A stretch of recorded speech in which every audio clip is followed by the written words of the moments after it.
नमस्कार, आप देख रहे हैं द सोशल राइज। मैं हूं आशुतोष।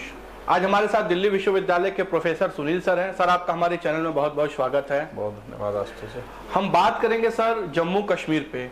हालांकि जम्मू कश्मीर पे कुछ ऐसी चीजें हैं जो हम जानना चाहते हैं, हमारे दर्शक भी जानना चाहते हैं। सबसे पहला सवाल हमारा ये रहेगा, क्या 370 जम्मू कश्मीर से हट गया है?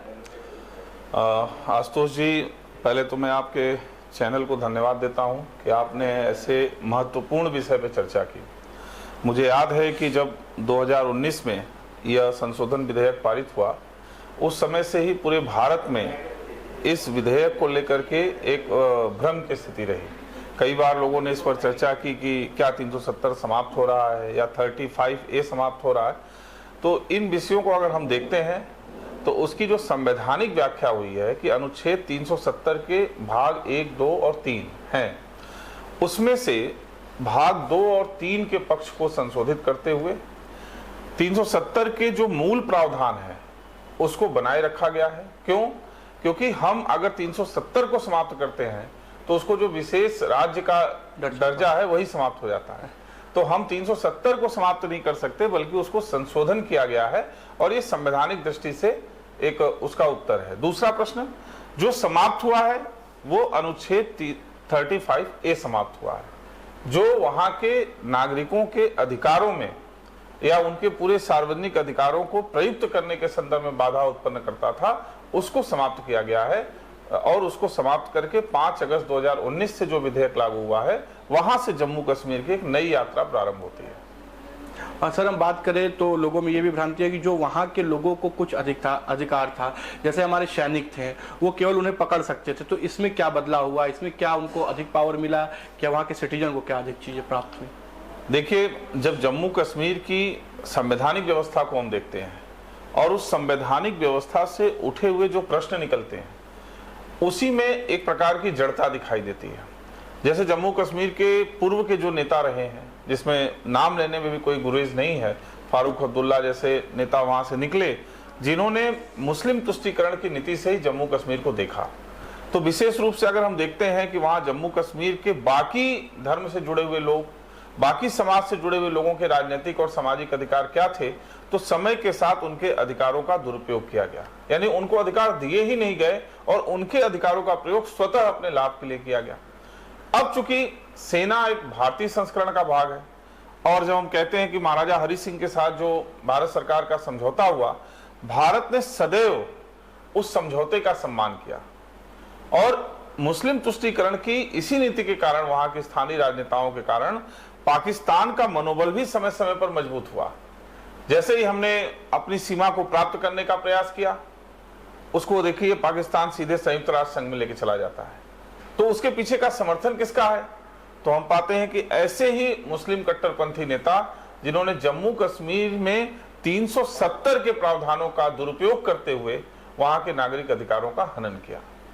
जी, हम बात करें और 15 अगस्त भी आ रहा है, तो तिरंगा वहां पे क्या नहीं फहराया जा सकता था? पहले फहराया जा सकता है, ये क्या नियम था? देखिए, ये जरा परिस्थिति जन्य विषय है। हम ये कहते हैं कि परिस्थिति जन्य विषय जब होता है तो वो कई बार संविधान का भी उल्लंघन कराता है। जम्मू कश्मीर की स्थिति भी कमोबेश ऐसी रही। मुस्लिम कट्टरपंथ के नाम पे, धार्मिक कट्टरता के नाम पे, रिलीजियस फेडरलिज्म के नाम पर वहां पर लोगों को क्या किया गया? बाधित किया गया, भय के कारण बाधित किया गया। और इतनी व्यापक स्तर पर हिंसा की गई कि लोगों के, भाई जब राष्ट्र का संकल्प तब आता है आपके मन में जब आपके अधिकार सुरक्षित हों। हम तिरंगे की बात तब भी करते हैं, तब भी सोचते हैं ना, जब हमें एक लोकतांत्रिक प्रक्रिया के अंतर्गत सारी चीजें दिखाई देती हैं। लेकिन जम्मू कश्मीर का हालात बिल्कुल अलग हो गया था। वहां जो सच दिखाया जा रहा था वो भारत सरकार के बिल्कुल विपरीत दिखाया जा रहा था।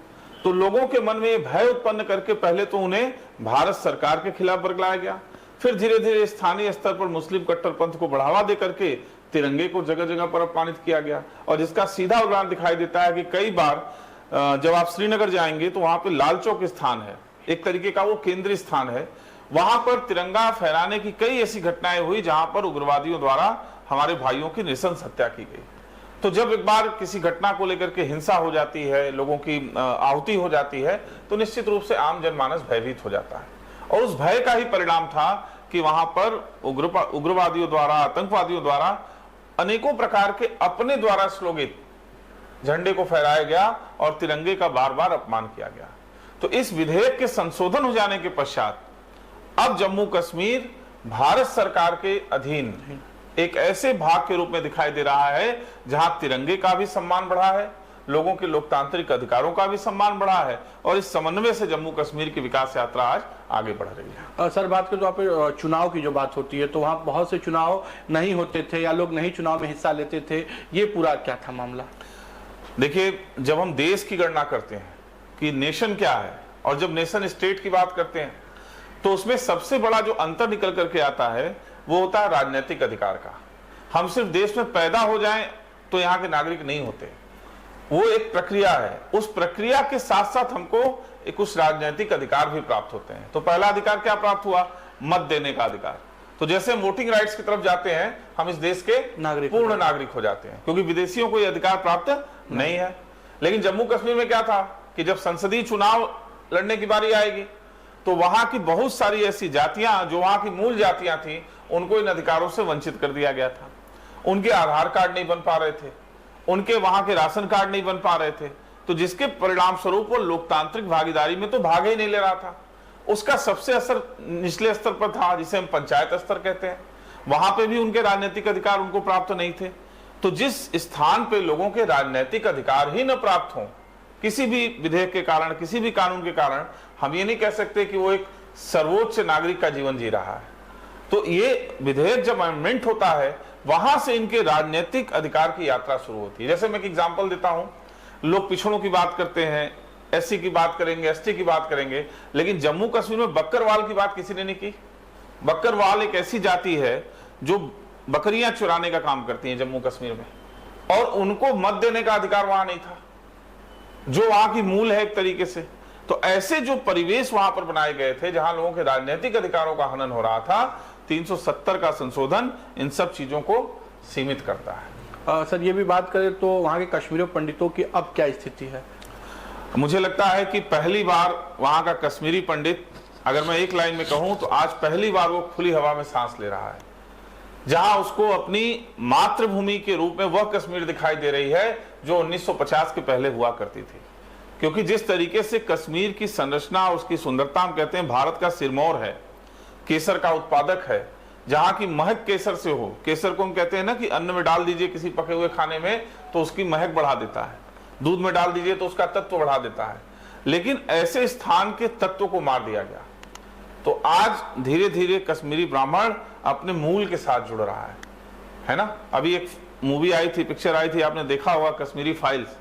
तो उसके जो दर्द हैं, आज उन दर्दों पे कश्मीरी ब्राह्मण बात कर रहा है, और जब दर्द की बात करेगा तो वो अपने पुरातन की ओर लौटेगा भी। तो धीरे धीरे वो लौट रहा है, जैसे जैसे लौटेगा वैसे वैसे कश्मीर का जो गौरव है वो अभी वापस आएगा। और क्या चीज वहां पे परिवर्तन हुए हैं इस अनुभाग को बदलने से? मुझे लगता है कि जो सबसे बड़ा व्यापक परिवर्तन है, जम्मू कश्मीर को लेकर के पूरे विश्व में लोगों की सोच बदली है। आज हम जब पर्यटन की वेबसाइट देखते हैं या लोगों का एक विश्लेषण देखते हैं, तो सोलो ट्रैवलर्स के रूप में जम्मू कश्मीर सबसे बड़ा एक डेस्टिनेशन के रूप में देखा जा रहा है। यानी जिस जम्मू कश्मीर में लोग 10 लोगों के साथ जाने में डरते थे, आज उस जम्मू कश्मीर में अकेले जा रहे हैं, बुलेट से यात्रा कर रहे हैं। और ये एक बहुत बड़ी बात है कि लोगों के अंदर का जो भय था जम्मू कश्मीर को लेकर के, वो समाप्त हो रहा है। माता वैष्णो देवी की यात्रा हो, अमरनाथ की यात्रा हो, श्रीनगर में डल लेक में जाना हो, खीर भवानी का मंदिर हो, इन सभी स्थानों पर पर्यटकों की बढ़ती हुई संख्या बता रही है कि आने वाले समय में जम्मू कश्मीर का जो एक स्वर्ग है उससे सभी लोग परिचित होंगे, सभी उसको देखेंगे, सभी उसको निहार पाएंगे, और वास्तव में यही भारत माँ की सच्ची सेवा होगी। सिविल सेवा को लेकर एक प्रश्न हमारा कि लोग हिस्सा नहीं लेते थे, या किस तरह का वहां पे था और क्या परिवर्तन हुआ है, नए युवाओं को किस तरह का वहां पे अधिकार मिल रहा है इससे? आशुतोष जी, देखिए, मूल प्रश्न यही है। इस देश में अलग अलग तरीके से सोचने वाले हो सकते हैं, अलग विचारधारा के लोग हो सकते हैं, उससे मेरा कोई विशेष दुराव नहीं है। लेकिन मूल प्रश्न ये उठता है कि देश एक है, जब संविधान एक है तो लोगों के अधिकार भी एक होने चाहिए। इस विषय पर जम्मू कश्मीर में किसी ने बात की, सत्य है कि पंडित श्यामा प्रसाद मुखर्जी ने इस विषय को रखा कि यह देश एक है तो एक विधान और एक संविधान से चलना चाहिए। तो संविधान और देश तक तो ठीक था, लेकिन विधान का पक्ष गड़बड़ था। क्यों? भारत की एक परीक्षा है जिसे हम कहते हैं भारतीय प्रशासनिक सेवा की परीक्षा, उसमें चुने जाने की प्रक्रिया, तो पूरे देश के जो अलग अलग राज्य हैं उनके जो बैठने वाले कैंडिडेट हैं, उनका जो कैंडिडेचर है वो तो एक जैसा है, लेकिन जम्मू कश्मीर से अगर कोई बैठ रहा है तो राज्य से संशोधित जो नाम आ रहे हैं उनको उसमें स्थान दिया जा रहा है। तो ये विशेष रूप से जो प्रशासनिक सेवा की परीक्षा है उस पर प्रश्न चिन्ह उठाने जैसा था, और ये एक ऐसा तरीका था जिससे कहा जाता है कि इतिहास में वहां के मुख्यमंत्री और वहां के मंत्रियों के ड्राइवर तक आईएएस हुए हैं। तो आप समझ सकते हैं कि किस प्रकार से जो प्रतिभावान लोग थे उनके साथ अन्याय हो रहा था। तो आज जम्मू कश्मीर में ये संशोधन होने से भारतीय प्रशासनिक सेवा में भाग लेने वाले परीक्षार्थियों का मार्ग खुला है। वहां बहुत सारे ऐसे निर्धन परिवारों के, जिसको हम कह सकते हैं कि जो पढ़ने लिखने में मेधावी छात्र हैं, आज वो सीधे परीक्षा में बैठ करके उस परीक्षा को पास कर सकते हैं। तो इस प्रकार के जो बदलाव हैं वो जम्मू कश्मीर की सामाजिक, राजनीतिक, आर्थिक और सामाजिक जीवन के एक बदलाव की संरचना का संकेत देते हैं। आपने इतना अमूल्य समय निकाला सर, इसके लिए बहुत बहुत धन्यवाद। बहुत अच्छी जानकारी आपने हम लोगों को दी। बहुत बहुत धन्यवाद आशुतोष जी, बहुत धन्यवाद। ऐसी ही जानकारियों के लिए और ऐसे ही खबरों के लिए आप हमारे साथ बने रहिए और देखते रहिए द सोशल राइज।